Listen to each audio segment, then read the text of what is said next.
can't live like this anymore. That's what Gerald told me after a stroke left him in constant pain. Today, he gardens again. In the next few minutes, I'll show you 3 people who transformed their relationship with chronic pain and how you can too. Their methods are backed by science, and the results could change your life.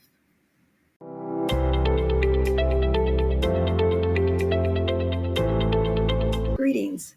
It's nice to see you again. And those who are new, you're very welcome. Today I'm talking about an important shift in how we think about chronic pain, moving from pain management to pain recovery. This perspective change can be transformative for those living with persistent pain conditions. Let me share 3 stories that illustrate this journey. First, let's meet Gerald. After experiencing a stroke, Gerald developed what we call central post-pain syndrome. This condition occurs when stroke damages the effects of the brain's pain processing regions, leading to persistent burning sensations and hypersensitivity. Initially, Gerald focused solely on managing his daily pain levels, living from one pain spike to the next. But when Gerald shifted his mindset to recovery, something remarkable happened.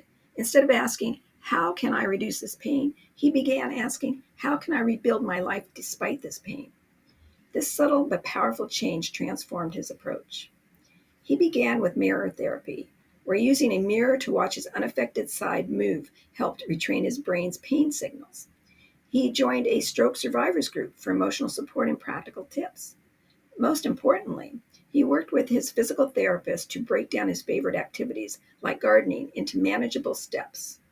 Starting with just 5 minutes of seed planting, he gradually built up his stamina and adapted his techniques using ergonomic tools. Now let's talk about Cindy, who lives with Ehlers-Danlos syndrome, or EDS. This is a connective tissue disorder that causes joint hypermobility, frequent dislocations, and chronic pain. The unpredictable nature of EDS often leads people to limit their activities out of fear. Cindy spent years in the management mindset, using braces and avoiding activities that might cause pain. But when she embraced a recovery perspective, she began working with specialized physical therapists to build strength around her vulnerable joints. Her recovery strategy became comprehensive.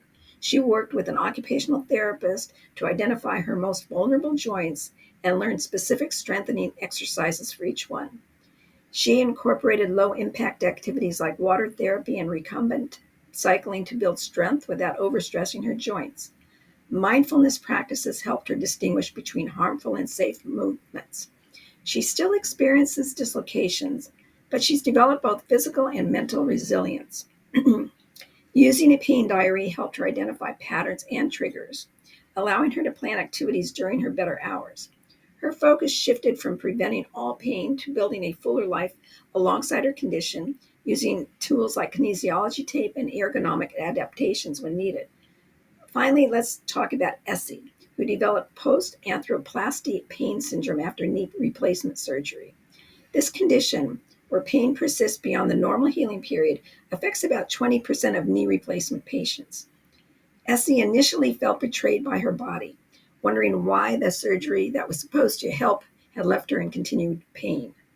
The turning point came when Essie stopped viewing herself as a victim of failed surgery and started seeing herself as an active participant in her recovery. She developed a structured recovery approach. Each morning began with gentle range of motion exercises and warm water to reduce stiffness. She learned pain neuroscience education to understand how her nervous system was contributing to her pain. Working with a pain psychologist, she used cognitive behavioral therapy techniques to address her fear of movement. Through gradual exposure therapy, she started with just standing 30 seconds, then walking for 1 minute, progressively building up her tolerance. She incorporated mindful meditation to reduce pain, catastrophizing, and discovered that Tai Chi helped improve both her balance and pain levels. Most importantly, she learned to pace her activities using the time contingent approach rather than letting pain dictate her stops and starts. These stories highlight 3 key principles in shifting from pain management to pain recovery.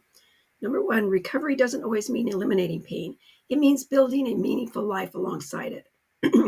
This shift in perspective alone can reduce the emotional burden of chronic pain. Recovery is active, not passive.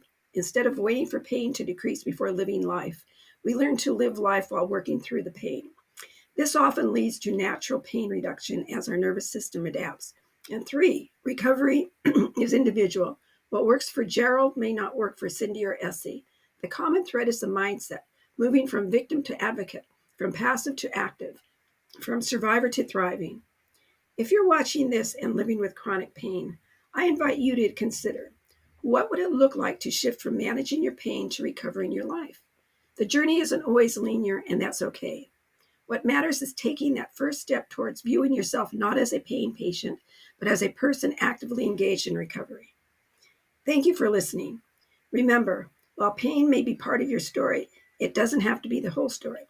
So it's bye for now, and I'm wishing you a comfortable week. And a special thank you for putting up with my voice. I'm still in progress recovering from my COVID impact on the lungs, and I take it a day at a time.